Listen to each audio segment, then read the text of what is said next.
وبركاته. الحمد لله رب العالمين، والصلاة والسلام على سيد المرسلين وعلى آله وصحبه أجمعين، أما بعد، فأعوذ بالله من الشيطان الرجيم.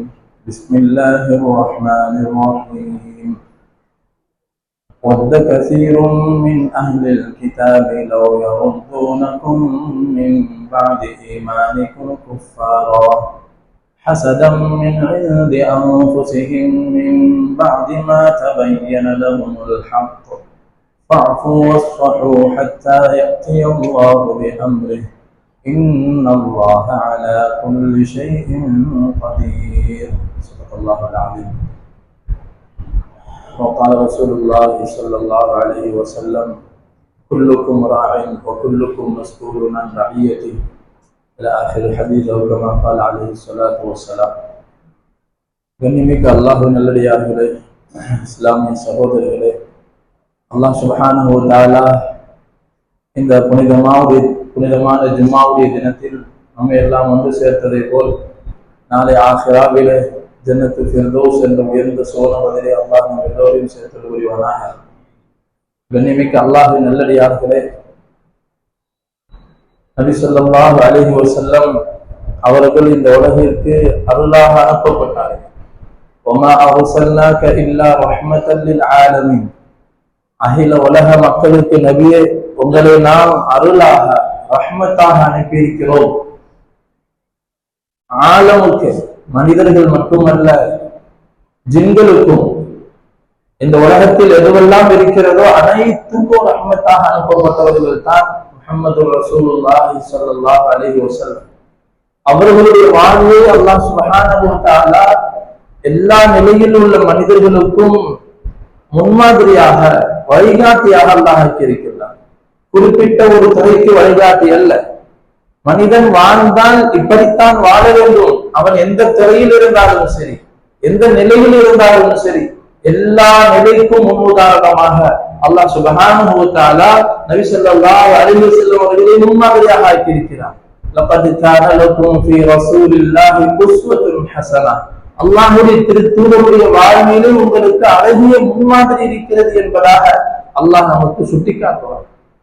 அந்த அடிப்படையில் சிறுவராக இருந்த நிலையிலும், வாலிபராக இருந்த நிலைமையிலும் சரி, வயோதிகத்திலும் சரி, வியாபாரத்திலும் சரி, ஆட்சி செய்வதிலும் சரி, வணக்க வழிபாடுகள் செய்வதிலும் சரி, குடும்பம் நடத்துவதிலும் சரி, ஒரு தந்தையாக இருக்கின்ற நிலையில் ஒரு தந்தை எப்படி இருக்க வேண்டும், கணவனாக இருக்கின்ற நிலையில் ஒரு கணவன் எப்படி நடந்து கொள்ள வேண்டும், மகனாக இருக்கின்ற நிலைமையில் அந்த மகன் தந்தையை பெற்றோரிடம் எப்படி நடந்து கொள்ள வேண்டும், இப்படி எல்லாத்திலும் ஒரு ஆசிரியர் என்று சொன்னால் அந்த துறையில் எப்படி இருக்க வேண்டும், ஒரு படையை வழிநடத்தி செல்கிறார்கள் என்று சொன்னால் படை தளபதியாக எப்படி இருக்க வேண்டும் என்று அனைத்து துறையிலும் அல்லாஹ் சுப்ஹானஹு வ தஆலா நபி ஸல்லல்லாஹு அலைஹி வஸல்லம் அவர்களை முன்மாதிரியாக ஆக்கினார்.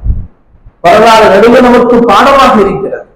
நபி ஸல்லல்லாஹு அலைஹி வஸல்லம் வரலாறுகளை நாம் கடந்த வாரங்களில் அவர்களுடைய சிறுபிராயத்தை பார்த்து வந்தோம்.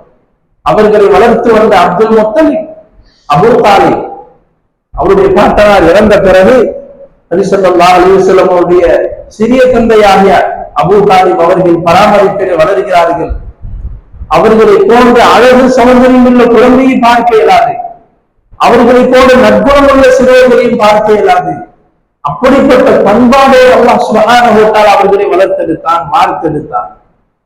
நபி ஸல்லல்லாஹு அலைஹி வஸல்லம் அவர்களை அழைத்துக் கொண்டு அபூ தாலிப் ஷாம் தேசத்துக்கு வியாபாரத்திற்காக அழைத்து செல்கிறார்கள். மக்காவிலிருந்து ஷாமில் அவர்களுடைய வியாபார ஸ்தலமாக ஷாம் தேசம் அன்று இருந்தது. நபி ஸல்லல்லாஹு அலைஹி வஸல்லம் அவர்களை விட்டு செல்ல மனம் இல்லாமல், இந்த சிறுவரை இவ்வளவு பொறுப்பாக நமக்கு ஒப்படைக்கப்பட்ட பெரும் வாக்கியம் பெற்று இந்த குழந்தையை விட்டு செல்வதற்கு மனம் இல்லாமல் 12 வயதிலே அழைத்து சென்றார்கள். இந்த வழியிலே ஷாமுக்கு மிக அருகில் நெருங்கிவிட்டார்கள்.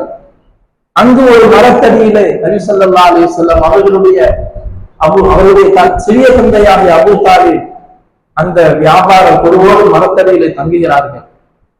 அதன் எதிரிலே இருந்த ஒரு சர்ச்சில் இருந்த ஒரு பாதிரியார், புகைரா என்று சொல்லப்படக்கூடிய அந்த பாதிரியார் அந்த மரத்தடியில் இருக்கக்கூடியவர்களை பார்த்துவிட்டு ஓடோடி வருகிறார்.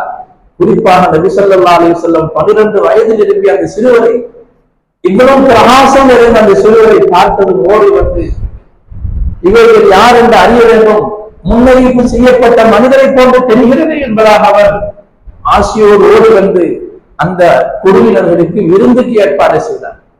நீங்கள் எல்லோரும் என்னுடைய விருந்துக்கு நீங்கள் வர வேண்டும், என்னுடைய விருந்து உபசாரத்தை ஏற்றுக்கொள்ள வேண்டும் என்பதாக அவர்கள் முன் சமர்ப்பித்தனர். அவர்களும் ஆச்சரியப்பட்டார்கள், இப்படி யாரும் நமக்கு விருந்து உபசாரம் செய்ய மாட்டார்கள், இப்படி ஒரு பாதிரியார் நமக்கு விருந்து தருகிறாரே என்ற ஆச்சரியத்தோடு அதை ஏற்றுக்கொள்கிறார்கள். அவர்கள் எல்லாம் சென்று சாப்பிட சென்ற சமயத்திலே நபி ஸல்லல்லாஹு அலைஹி வஸல்லம் மட்டும் அந்த மரத்தடியில் இருந்து விடுகிறார்கள். அவர் யாருக்காக அழைப்பு கொடுத்தாரோ அந்த சிறுவராகிய முஹம்மது ஸல்லல்லாஹு அலைஹி வஸல்லம் வரவில்லை. வெட்கத்தோடு நாணத்தோடு அப்படி ஒரு விருந்தில் கலந்து கொண்டு வெட்கப்பட்டவர்களாக அவர்கள் வர அங்கே நின்று விட்டார்கள். நபி ஸல்லல்லாஹு அலைஹி வஸல்லம் அவர்களை பற்றி அவரும் விசாரிக்கிறார், எங்க உங்களுடைய கூட்டத்தில் இருந்த அந்த சிறுவர் என்பதாக. அபூ தாலிப் கேட்டார்கள், ஏன் அவரை பற்றி விசாரிக்கிறீர்கள்? இல்லை, அவரை பார்க்கும்போது எனக்கு என் உள்ளத்திலே தோன்றுகிறது, இந்த மரத்தடியில் இவர் வரக்கூடிய சமயத்தில் இவருக்காக மரங்கள் பணிந்து மரியாதை செய்வதையும் இவர்களுக்கு சலாம் சொல்வதையும் நான் பார்க்கிறேன். எனவே நான் முன்னறிவிப்பாக இவரின் பல விஷயங்களை காண்கிறேன், அவரை அருகில் அழைத்து வாருங்கள் என்று சொல்லி நபி ஸல்லல்லாஹு அலைஹி வஸல்லம் அழைத்து வரப்படுகிறார்கள். நபி ஸல்லல்லாஹு அலைஹி வஸல்லம் சிறு நேரம் அவர் பேசி கொடுக்கிறார், சில நடவடிக்கைகளை எல்லாம் விசாரிக்கிறார். அனைத்தும் நபி ஸல்லல்லாஹு அலைஹி வஸல்லம் அவர்கள் இறுதி நபி என்பதற்கான என்ன அடையாளங்களை அல்லாஹ் தௌராத்திலே இன்ஜீலிலும் சொல்லி இருந்தாரோ அதையெல்லாம் அறிந்து கொண்ட அவர் நபி ஸல்லல்லாஹு அலைஹி வஸல்லம் ஒரு தோல் மட்டையிலே தடவி பார்க்கிறார். அங்கு முட்டை வடிவிலே இருந்த ஒரு கத்தி போன்ற ஒரு சின்னம் இருந்தது. அதில் தான் முஹம்மது ரசூலுல்லாஹ் ஸல்லல்லாஹு அலைஹி வஸல்லம் என்பதாக இவர்கள் அல்லாஹ்வின் திருத்தூதர் என்பதற்கான முத்திரை பதிக்கப்பட்டிருந்தது. இதை பார்த்துவிட்டு தான் அவர் சொன்னார், ஹாதா ரசூல் ரப்பில் ஆலமீன் ஹுவ சய்யிதுல் ஆலமீன். இவர் அகில உலக மக்களுடைய தலைவராக இருக்கிறார், அல்லாஹ்வின் இறுதி நபியாக இருக்கிறார் என்பதாக அவர் முன்னறிவிப்பை சொல்லி காட்டி அபூ தாலிபிடம் சொன்னார், நீங்க தயவு செய்து இவரை ஷாமுக்கு அழைத்து செல்லாதீர்கள், இவர்களை யூதர்கள் கண்டால் கொலை செய்து விடுவார்கள், இவர்களை நீங்க தயவு செய்து மக்காவிற்கு கொண்டு சென்று விடுங்கள் என்று அவர்கள் சொன்னதின் அடிப்படையிலே அபூ தாலிப் அவர்கள் நபி ஸல்லல்லாஹு அலைஹி வஸல்லம் அவர்களை ஷாமுக்கு செல்லாமல் மக்காவிற்கு அழைத்து வந்து விடுகிறார்கள். அந்த பாவையார் விளங்கி வைத்திருந்தார், யூதர்கள் இவர்களை ஏற்றுக்கொள்ள மாட்டார்கள், காரணம் அவர்களுடைய வம்சத்திலே முஹம்மது ஸல்லல்லாஹு அலைஹி வஸல்லம் நபியாக வரவில்லை. இவர்கள் ஏன் இஸ்மாயில் அலைஹிஸ்ஸலாம் சந்ததியிலே குறைஷி கோத்திரத்திலே ஏன் இவர்களை அல்லாஹ் நபியாக அனுப்பினான்? எங்களுடைய வம்சத்தில் தான் அத்தனை நபிமார்கள் வந்தார்கள், அங்குதான் அவர்கள் எதிர்பார்த்தார்கள் கடைசி நபி வருவார்கள் என்பதாக. மாற்றமாக வந்ததை நினைத்து அல்லாஹ்வின் மீது அவர்கள் கோபப்படுவார்கள். அதுதான் குர்ஆனிலே அல்லாஹ் சுப்ஹானஹு வ தஆலா இந்த யூதர்களை பற்றி பல்வேறு இடங்களில் சொல்லுவான், அல்லதீன யாரிஃபூனஹும் கமா யாரிஃபூன அப்னாஅஹும் அல்லதீன ஆதைனாஹுல் கிதாப்.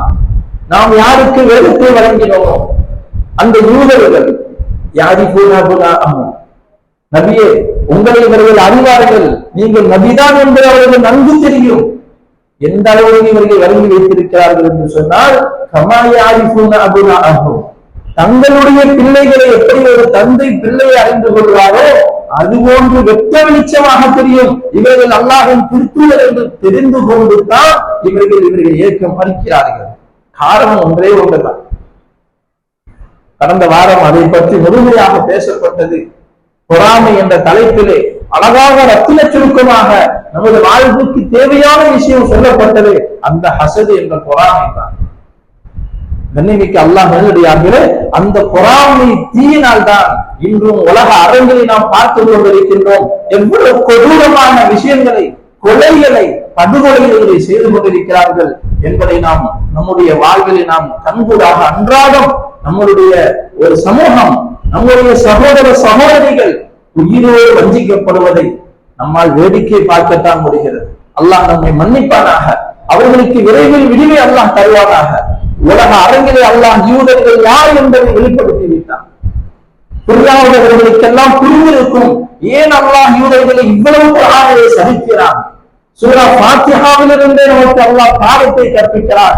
அந்த யூதர்களுடைய கலாச்சாரத்தை விட்டு நீங்களை பாதுகாத்து விடுயா அல்லாஹ். கைரில் மக்தூபி அலைஹிம் வலத்தாலின். உங்களுடைய கோபத்திற்கு ஆளானார்களே, உங்களுடைய சாபத்திற்கு ஆளானார்களே, அவர்களுடைய பாதை எங்களுக்கு காட்டிவிடாதே என்பதாக சூரா ஃபாத்திஹாவிலிருந்து அல்லாஹ் சுப்ஹானஹு வ தஆலா யூதர்களுடைய கொள்கைகளையும் அவர்களுடைய கொடூர எண்ணங்களையும் நபிமார்களையே கொலை செய்தவர்கள், அவர்களுடைய இடத்திலிருந்து நபிமார்களை அல்லாஹ் அனுப்பி இருந்தோம். அவர்கள் பல நபிமார்களை ஈசா அலைஹிஸ்ஸலாம் முதல் கொண்டு அவர்கள் கொலை செய்ய முயற்சி செய்தார். அல்லாஹ் ஈசா அலைஹிஸ்ஸலாத்தை காப்பாற்றி விட்டார். கண்ணியமிக்க அல்லாஹ் நல்லடியார்களே, அப்படிப்பட்ட இவ்வளவு பெரிய கொடூரத்துக்கு கொண்டு போய் சென்றது எதுவென்று சொன்னால் ஒரே பொறாமைத்தான். அல்லாஹ் அது நமக்கு இன்னும் வெட்ட வெளிச்சமாக சொல்லுவார். வத்த கஸீருன் மின் அஹ்லில் கிதாப். இந்த வேதம் வழங்கப்பட்டவர்களில் பெரும்பான்மையானவர்கள் அவங்க என்ன தெரியுமா ஆசைப்படுறாங்க? யருதுனகும் மின் பஅதி ஈமானிக்கும் குஃபாரா. நீங்கள் எல்லாம் ஈமான் கொண்ட பிறகு உங்களை ஈமான் கொண்ட அந்த நிலையிலிருந்து உங்களை வெளியாக்க வேண்டும், உங்களை இஸ்லாமிலிருந்து வெளியாக்க வேண்டும் என்பதை அவர்கள் விரும்புகிறார்கள். எதனால? ஹஸதன் மின் இன்தி அன்ஃபுஸிஹிம் மின் பஅதி மா தபய்யன லஹுமுல் ஹக். சத்தியமான மார்க்கம் உங்களிடம் இருக்கிறது என்பதை அவர்கள் நன்கு அறிகிறார்கள். அதன் மீது உண்டான பொறாமையின் காரணமாக உங்களை இஸ்லாத்திலிருந்து வெளியேற்ற விரும்புகிறார்கள். கண்ணியமிக்க அல்லாஹ்வினடியார்களே, நாம் சற்று நிதானத்தோடு சிந்திக்க வேண்டும். நம்முடைய சமுதாயத்தின் நிலை, நம்முடைய வாலிபர்களுடைய நிலை, நாம் அவர்களை எந்த விஷயத்தில் அதிக கவனம் செலுத்துகிறோம்? இவர்களுடைய ஒழுக்க மேம்பாட்டின் விஷயத்தில் கவனம் செலுத்துகிறோமா? இவர்களுடைய பத்திரித்தனமான வாழ்வின் மீது நாம் கவனம் செலுத்துகிறோமா? அல்லது இவர்களை கொண்டு எதிர்காலத்திலே நான் என்ன உலகத்தில் அடைய இருக்கிறேன், இவர்களை கொண்டு காசு பணங்களை சம்பாதிப்பதை மட்டும் நோக்கமாக வைத்து வளர்க்கிறோமா? மற்றவர்களைப் போல முஸ்லிம்கள் அப்படி அல்ல. தங்களுடைய சந்ததிகளை கொண்டு உலகத்திலும் ஆகிராவிலும் நாங்கள் உயர்ந்த பதவிக்கு சொந்தக்காரர்கள் ஆக வேண்டும். இந்த பிள்ளை செல்வங்களை கொண்டு நாங்கள் சொர்க்கம் செல்ல வேண்டும். நாளை ஆகிராவிலும் உலகத்திலும் இவர்களை கொண்டு கேவலம் அடையக்கூடாது என்பதைத்தான் முஸ்லிம்களாகிய நாம் விரும்புவோம்.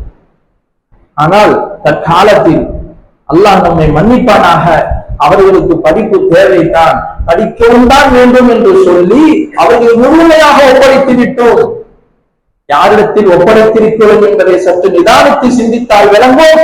எங்கு நஞ்சு கருத்துக்கள் தொகுக்கப்படுகிறதோ, இஸ்லாத்திற்கும் அல்லாஹின் கட்டளைகளுக்கும் மறுமையின் சிந்தனைகளுக்கும் அப்பாற்பட்ட சிந்தனைகள், நச்சு கருத்துகள் விளைக்கப்பட்டு இஸ்லாத்தின் விஷயங்களை வெறுக்கக்கூடிய ஒரு சமூகம் நம்மளை உருவாகிக் கொண்டிருக்கிறது. வாலிப சமூகத்திலே அது ஆண் பிள்ளைகளாகட்டும் பெண் பிள்ளைகளாகட்டும் அவருடைய உள்ளத்திலே ஈமானுக்கு மாற்றமான குஃபுருடைய வாடை அவர்களின் உள்ளத்திலிருந்து பிறந்து கொண்டிருக்கிறது, நம்மை அறியாமலே. இதை நாம் சற்று கவனிக்காவிட்டால், கண்ணியமிக்க அல்லாஹ் நல்லடியார்களே, ஒரு செடி வளர்த்தால் கூட கண்காணிக்கிறோம், ஒரு கோழி குஞ்சுகளை வளர்த்தால் கூட அதை பாதுகாக்க ஏற்பாடு செய்கிறோம், ஆடு மாடுகளை வளர்த்தால் கூட அதை கவனிக்கிறோம், வயல்களை கவனிக்கிறோம், தோப்புகளை கவனித்து வேலைகளை அடைக்கிறோம். மற்ற மிருகங்கள் வந்து மேய்ந்துவிடக் கூடாது என்பதற்காக. ஆனால் அமானிதமாக அல்லாஹ் வழங்கிய பிள்ளை செல்வங்களை, இந்த பெரும் பாக்கியமான குழந்தைகளை இவர்களை குஃப்ரில் அடித்து விடப்பட்டு சென்று விடக் கூடாது, இவர்கள் நிராகரிப்பின் பக்கம் போய் சேர்ந்து விடக் கூடாது, இவர்களுடைய கபருடைய வாழ்விலும் ஆகிராவிலும் நிரந்தர தோல்விக்கு ஆளாகிவிடக் கூடாது என்ற கவலை எத்தனை பெற்றோரின் உள்ளத்தில் இருக்கிறது. இன்று இஸ்லாத்திய சட்டங்கள் எல்லாம் உடைத்தெறியக்கூடியவர்கள் முஸ்லிம் அல்லாதவர்கள் அல்ல, முஸ்லிம்கள் தங்களுடைய வாழ்விலேயே இஸ்லாத்தின் சட்டங்களை விதித்துக் கொண்டிருக்கின்றோம். குர்ஆனின் கட்டளைகளை உதாசீனம் செய்கின்றோம். குறிப்பாக கண்ணியமிக்க அல்லாஹ் நல்லடியார்களே, ஒருத்தரை வழிகெடுக்க வேண்டும் என்று சொன்னால் குறிப்பிட்ட பாவத்தை செய்ய வைத்து வழிகெடுப்பது. சின்ன சின்ன பாவங்கள் இருக்கிறது, அதையெல்லாம் சாதாரணமாக செய்ய வைப்பது, பிறகு அதை தொடர்ச்சியாக செய்யும் பொழுது அது சாதாரணமாக ஆகிவிடும், பிறகு பெரும் பாவங்களில் ஈடுபடுவார்கள். இப்படிதான் கியாமத் ஏற்படும். நபி ஸல்லல்லாஹு அலைஹி வஸல்லம் சொன்னார்கள், கல்வி, மார்க்க கல்வி உயர்த்தப்பட்டுவிடும். கியாமத் போக போக கல்வி உயர்த்தப்பட்டுவிடும். குர்ஆன் ஹதீஸுடைய இல்ம் அல்லாஹ் எடுத்துருவார். நபி ஸல்லல்லாஹு அலைஹி சொன்னார்கள், இன்னல்லாஹ லா யக்புலுல் இல்ம பில் கபுல். இல்மு மார்க்க ஞானத்தை அப்படி கிதாபெல்லாம் வாரத்துக்கு தெரிஞ்சிட மாட்டான். ஆலிமுடைய உள்ளத்திலிருந்து இல்மையில அல்லாஹ் பறிச்சிட மாட்டான், அப்படி செய்ய மாட்டான். இன்னல்லாஹ யக்புலுல் இல்ம பி கபுலில் உலமா. நேர்மையான ஆகிரத்துடைய சிந்தனையுடைய நபி ஸல்லல்லாஹு அலைஹி வஸல்லம் அவர்களுக்கு நேசம் கொண்ட அவர்களை பின்பற்றக்கூடிய அந்த ஜாஹிதீன்கள் உலக பற்றற்றவர்களான உலமாக்களை அல்லாஹ் மௌத்தாக்கி விடுவார். ஒரு சின்ன பிரச்சனைக்கு தீர்வு தெரியாமல் அலைந்து கொண்டிருப்போம், நல்லவர்கள் கிடைக்க மாட்டார்கள். அப்படி நல்லவர்கள் நல்ல உலமாக்களை அல்லாஹ் மௌத்தாக்கி விடுவார். பிறகு மக்கள் தங்களுடைய தலைவர்களாக மொட்டார்களை ஆக்கிக் கொள்வார்கள், மார்க்க ஞானம் இல்லாதவர்களை தலைவர்களாக ஆக்கிக் கொள்வார்கள். அவர்கள் மனோ இச்சைப்படி பத்வாக்களை வழங்கி தானும் வழிபட்டு மக்களையும் வழிபடுத்தக்கூடியவர்கள் வருவார்கள். சொன்னார்கள், அந்த நேரத்தில் எழுந்து இருக்காது, அறியாமை பரவிவிடும். அந்த சமயத்தில் ஏற்படக்கூடிய குறிப்பிட்ட அடிப்படையான ஒரு பாவத்தை நபி ஸல்லல்லாஹு அலைஹி வஸல்லம் சொன்னார்கள். அந்த நேரத்தில் இஷ்ரபுல் ஹமர், சர்வசாதாரணமாக மதுபானங்களாக குடிக்கப்படும். சர்வசாதாரணமாக இதெல்லாம் ஒரு பெரிய விஷயமா? ஒரு காலம் இருந்தது மதுபானமா, இவர் சாராயம் கொடுத்து விட்டாரா பெரும்பாவியாக பார்த்த காலம் போய் இவர் அதை விட்டு தூரமாக இருக்கிறாரா என்று ஆச்சரியப்படக்கூடிய நிலையில் நாம் வாழ்ந்து கொண்டிருக்கின்றோம். மதுபானம் சர்வசாதாரணமாக ஆக்கப்படும். என்னுடைய உம்மத்தினர்கள் இசை கருவிகளை ஹலாலாக்கி விடுவார்கள், மதுபானத்தை ஹலாலாக்கி விடுவார்கள். எங்கேயாவது பத்வா கொடுக்க மாட்டாங்களா? ஒருத்தருக்கு கேட்ட ஹலால்னு சொல்லிட்டா யார்கிட்ட கேட்ட ஹலால் என்று பத்வாவும் தேடி அலை. அவர் ஹலால் என்று சொல்லிவிட்டார். வட்டியை ஹலாலாக்குவதற்கும் பத்வாக்களை கொண்டு வந்திருக்கிறார்கள், மதுபானத்தை ஹலாலாக்குவதற்கும் பத்வாக்கள் வந்து கொண்டிருக்கின்றது. ஜன்னதிக்கு அல்லாஹ் நாம் எச்சரிக்கையாக இருக்க வேண்டும். ஒரு மனிதனை போதைக்கு அடிமையாக்கிவிட்டால் அவன் எல்லா பாவத்தையும் செய்வான். ஒரு பெரிய வணக்கசாலி, அல்லாஹ்வின் நெருக்கமான நன்மையாக ஒருத்தர் இருந்தார். இவரை வழிகெடுப்பதற்காக, இவரை பாவத்தின் ஈடுபடுவதற்காக வேண்டி அவர் நிர்பந்திக்கப்பட்ட சமயத்தில் அவருக்கு முன்னால் மூன்றில் ஒன்றுதான். ஒன்று, இந்த பெண்ணோடு பாவத்தில் ஈடுபடு, இல்லை என்று சொன்னால் இந்த குழந்தையை கொலை செய், இல்லை என்றால் இந்த மதுபானத்தை கொலை செய். இந்த மூன்றில் ஒன்றை நீ செய்து ஆக வேண்டும், இல்லை என்றால் ஒன்றை கொண்டு விடுவோம் என்று சொல்கிறார். அதற்கு எழுந்து இருந்திருந்தால், அவர் மார்க்க ஞானம் பெற்றவராக இருந்திருந்தால், கொல்லப்பட்டாலும் சரி இதில் நாம் கை வைக்க மாட்டேன் என்று சொல்லி இருப்பார். அந்த மார்க்க ஞானம் இல்லாத ஆவின் அந்த வழக்கசாலி பார்த்தாரு, ஒரு பொம்புளிட்ட பாவத்தை இதுவரை எவ்வளவு பெரிய பாவம், குழந்தை எப்படி கொள்ளுவதா, இது அதை விட பெரிய பாவம். மதுபானம் இது ஒரு ஜூஸ் மாதிரி தான், இதை குடிச்சு நம்ம போய்வோம்னு சொல்லி நான் உயிரை காப்பாற்றிக் கொள்வதற்காக மதுபானத்தை குடித்தார். அந்த போதையில அந்த பெண்ணோடு தவறாக நடந்தால் அந்த குழந்தையை கொலை செய்தார், அனைத்து பாவத்தையும் செய்து முடித்து விட்டார். இதுதான் பாவத்தின் ஆளுநராக இருப்பது மது, போதையாக இருக்கிறது. இந்த போதைக்கு இந்த சமூகத்தை அடிமையாக்கிவிட்டால், போதை உடையவர்களாக இவர்களை மாற்றிவிட்டால் அவர்களுடைய அறிவு மங்கியவர்களாக, சமுதாயத்தில் எழுச்சிவிக்கவர்களாக இவர்கள் இருக்க மாட்டார்கள் என்பதை ஆய்வு செய்துதான் இன்று முஸ்லிம் வாலிபர்களுக்கு மத்தியில் பள்ளிக்கூடங்களில் கல்லூரிகளில் படிக்கக்கூடிய மாணவர்களை குறிவைத்து இதில் அவர்கள் சாதித்துக் கொண்டிருக்கிறார்கள். இப்படி வந்திருக்கிற போதைகள் எல்லாம் எப்படி என்று சொன்னால் அதை வெளிரங்கமாக எந்த அடையாளமும் தெரியாது. இவராயில் ஈடுபட்டிருக்கிறார், இவராயில் இந்த போதைக்கு அடிமையாக இருக்கிறார் என்று நாம் நினைக்கும் அளவிற்கு அது ரகசியமான வழியில் அது மானசீகமாக கொடுக்கப்பட்டுக் கொண்டிருக்கிறது. இன்னைக்கு அல்லாஹ்வுடையார்களே, அல்லாஹ்வின் நேசர்கள் நபி ஸல்லல்லாஹு அலைஹி வஸல்லம் அவர்களை அல்லாஹ் சிறுவராய் திறந்தது பாவத்தை என்று பாதுகாத்தார். அவர்களுக்கு யாரை உற்ற நண்பர்களாக அல்லாஹ் தேர்வு செய்தானோ அந்த சஹாபாக்களின் முக்கியமான சஹாபாக்களையும் அறியாமை காலத்திலிருந்து மதுபானத்திலிருந்து அல்லாஹ் பாதுகாத்திருக்கிறார். அது அபூபக்கர் சித்தீக் ரலியல்லாஹு அன்ஹு, அது உஸ்மான் பின் அஃபான் ரலியல்லாஹு அன்ஹு போன்றவர்கள் அவர்கள் இக்கட்டான சமயத்தில் சொல்வார்கள், நாங்கள் அறியாமை காலத்தில் கூட இந்த பாவத்தை நாங்கள் செய்யவில்லை, இதை நாங்கள் வெறுக்கக்கூடியவர்களாக இருந்தோம் என்று சொல்வார்கள். கண்ணியமிக்க அல்லாஹ்வுடையார்களே, நாம் கொஞ்சம் விழிப்புணர்வோடு இருக்க வேண்டும்.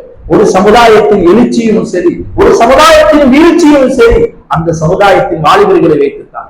ஒரு சமூகத்தில் உள்ள வாலிபர்களுடைய சிந்தனை, அவர்களுடைய ஒழுக்கவியல்கள், அவர்களுடைய பத்திரித்தனம் எந்த அளவு மேலோங்கி இருக்குமோ அந்த சமுதாயம் எழுச்சி மிக்க சமுதாயமாக சமூக அரங்கிலே, உலக அரங்கிலே இருக்கிறது.